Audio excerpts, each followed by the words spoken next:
merupakan sebuah gagasan strategis yang diwujudkan untuk menjamin konektivitas antar pulau, pengembangan industri perkapalan dan perikanan, perbaikan transportasi laut, serta fokus pada keamanan maritim.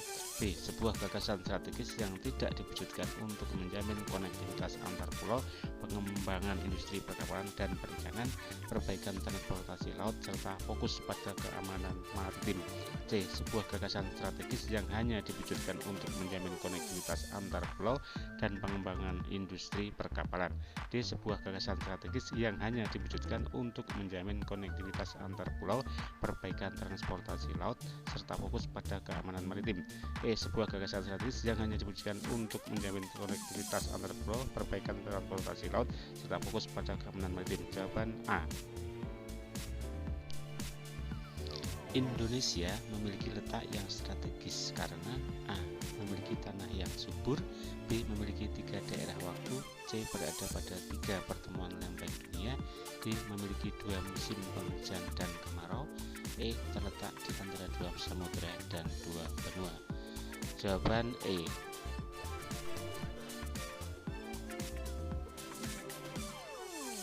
Potensi maritim yang dimiliki Indonesia berasal dari A. Iklim tropis, B. Indonesia merupakan negara kepulauan, C. Indonesia berada pada persilangan jalur perdagangan dunia, D. Luas daratannya lebih sempit dari lautan, E. Kehidupan nelayan yang sangat sejahtera. Jawaban adalah C.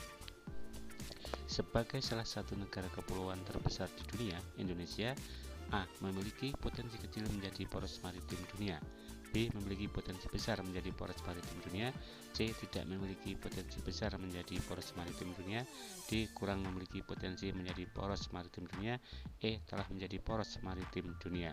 Jawaban B. Indonesia bisa menjadi akar dari poros maritim dunia. Yang dimaksud dengan akar poros maritim dunia yaitu A. Membangun Indonesia sebagai pendukung kemaritiman dunia, B. Membangun Indonesia sebagai pelopor kemaritiman dunia, C. Membangun Indonesia sebagai pusat kemaritiman dunia, D. Menempatkan Indonesia sebagai pendukung kemaritiman dunia, E. Membangun Indonesia sebagai pusat kemaritiman Asia. Jawaban B.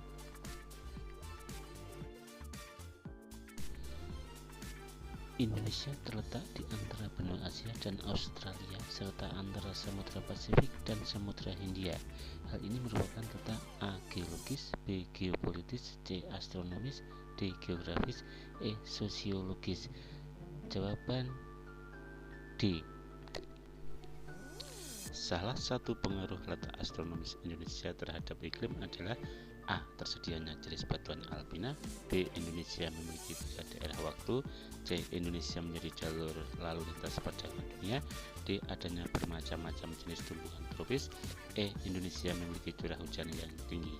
Jawaban E.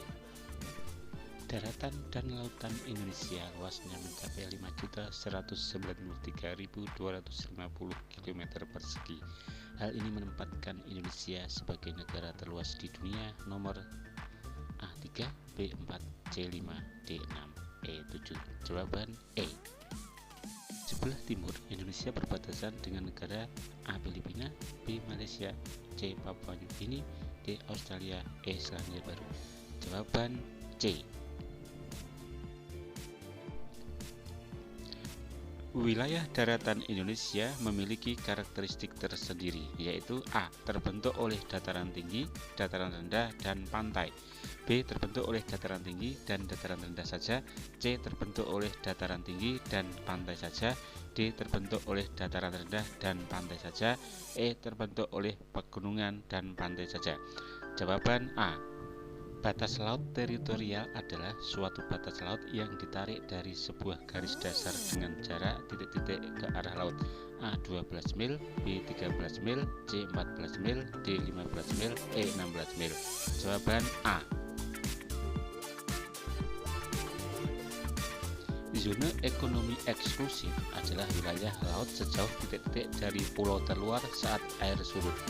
A. 20 mil, B. 22 mil, C. 200 mil, D. 220 mil, E. 222 mil. Jawaban C. B. Berikut ini merupakan permasalahan yang dijumpai di perairan wilayah laut Indonesia, kecuali A. Illegal logging, B. Pencemaran air laut, C. Tumpukan sampah di laut, D. Banyaknya ikan kecil yang mati di laut, E. Illegal fishing. Jawaban A.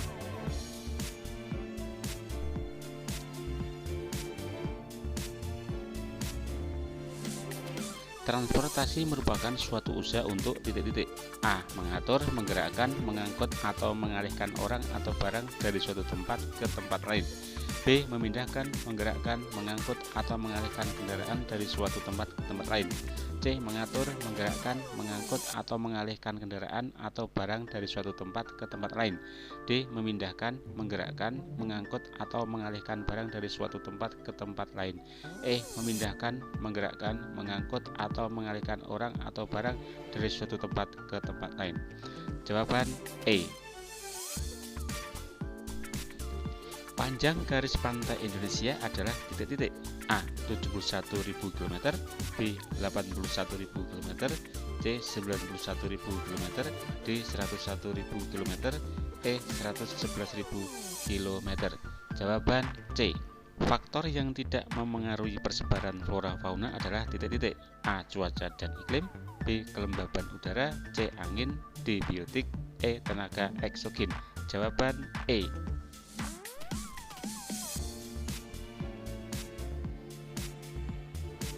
Hamparan padang pasir yang ditandai dengan rata-rata jumlah curah hujan tahunan yang lebih rendah dari tingkat penguapan massa air ke atmosfer adalah ciri-ciri dari bioma A. Hutan hujan tropis, B. Taiga, C. Sabana, D. Gurun dan semi gurun, E. Hutan selalu hijau subtropik.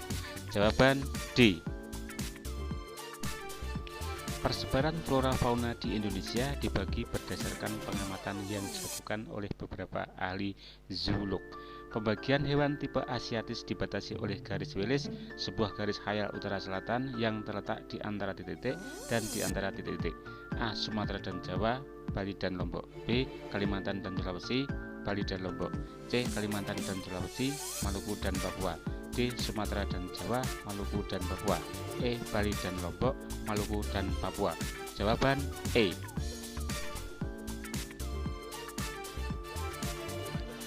Hutan sabana di Indonesia dapat ditemukan di wilayah titik-titik. A. Jawa Tengah, B. Sumatera, C. Kalimantan, D. Sumatera, E. Nusa Tenggara Timur. Jawaban E. Contoh fauna Indonesia bagian barat adalah A. Anoa, B. Komodo, C. Maleo, D. Badak bertulah satu, E. Kuskus. Jawaban D.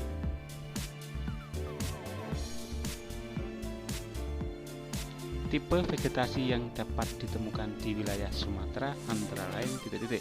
A. Hutan hujan tropis, B. Mangrove, C. Sabana dan stepa, D. Hutan monsun tropis, E. Hutan pegunungan.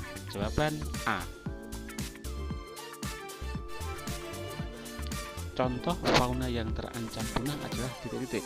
A. Maleo, B. Babi rusa, C. Beruang kutub, D. Harimau, E. Badak bercula satu. Jawaban E. Yang bukan manfaat flora fauna sebagai sumber daya alam adalah titik-titik. A. Menjaga keseimbangan ekologis, B. Sebagai pengganti infrastruktur dan bangunan kota, C. Memberikan nilai estetika, D. Mengembangkan ekonomi lokal, E. Sebagai atraksi pariwisata bagi turis mancanegara. Jawaban B. Tanah, air, batuan, mineral termasuk kategori sumber daya alam titik-titik. A. Energi, B. Tidak dapat diperbarui, C. Hayati, D. Ruang, E. Non hayati. Jawaban B.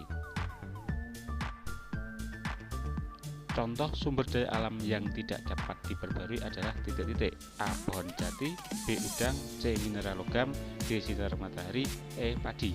Jawaban C. Sekian dan terima kasih.